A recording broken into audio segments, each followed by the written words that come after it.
Alright, this is another tutorial for the Mark II. This will be about silent recording and tremolo.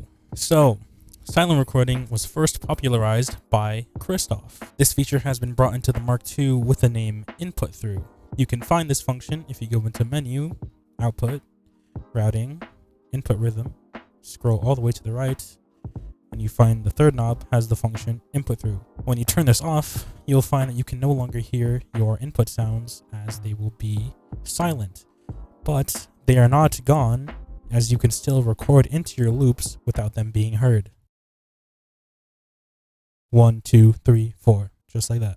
This will allow you to record your loops without your audience hearing your inputs right away. There is a way to hear your input while silent recording. This is best used for live scenarios, as you will not be able to hear incoming USB audio such as your PC if you do this. To do this, you need to go into the menu again, go into output, go into routing, and just change the phones out into individual. So now I can't prove it to you, but once this is on individual, you will be able to hear all of your sounds even with input through being off. And now the greatest part about these two features is you can actually assign them to your home page with these 4 knobs. The way to do this, again, you need to go to menu, go to the right, go to setup, go to the right, and you will find these knobs can be changed. The first one being input through, I have already assigned to my first knob. And somewhere along the line, you can scroll. There's a lot of functions that I do recommend going over, but I cannot cover them all in one video. What we want is to find input through and phones out. They're going to be around 2 o'clock. Many people know how to silent record, and many people might not know how to silent record and hear yourself, so I'm just putting this out here for anyone who doesn't know.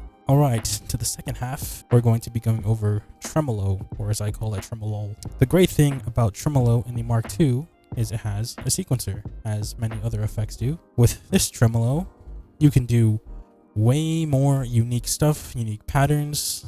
Some tracks of mine utilize a lot of tremolo, and I'll be showing you how I did some of those. So the most popular patterns on tremolo right now are the saw up and saw down tremolo patterns, and they allow you to rise up or rise down your audio in a sawtooth shape.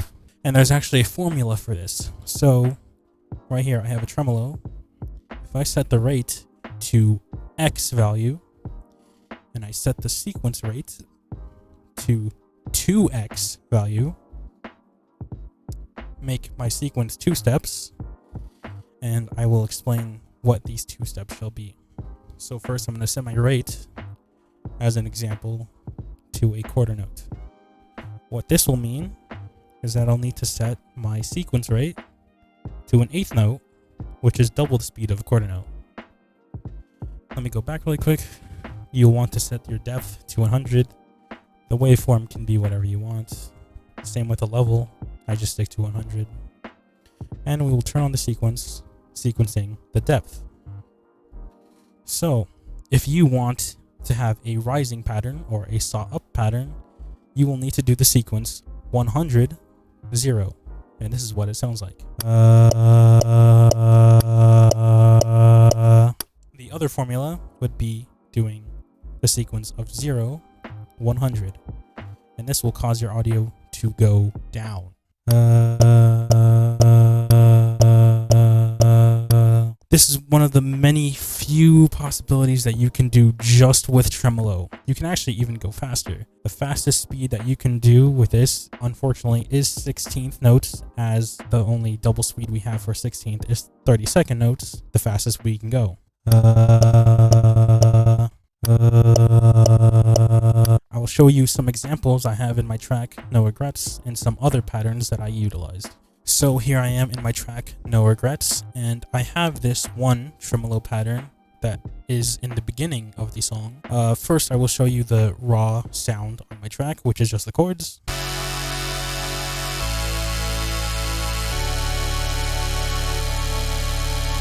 And here in my tremolo, I have my settings here. So I have a quarter note rate, 75 depth, 50 waveform, and I have sequenced the level. The great thing about sequencing the level is that The depth in the first page of the tremolo will always be on. This allows you to do even more unique stuff than just sequencing depth, obviously.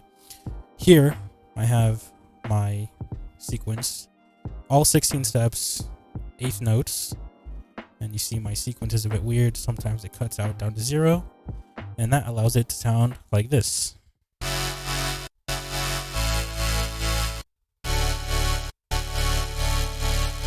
This is a bit of a small tutorial, but this covers a lot of the basics, a lot of the fundamentals that are in looping these days. I hope this can help out with your tracks, and I will be back with another tutorial soon. The more I do these, the more advanced they will get, so I hope you guys enjoy these. Alright, that's about it.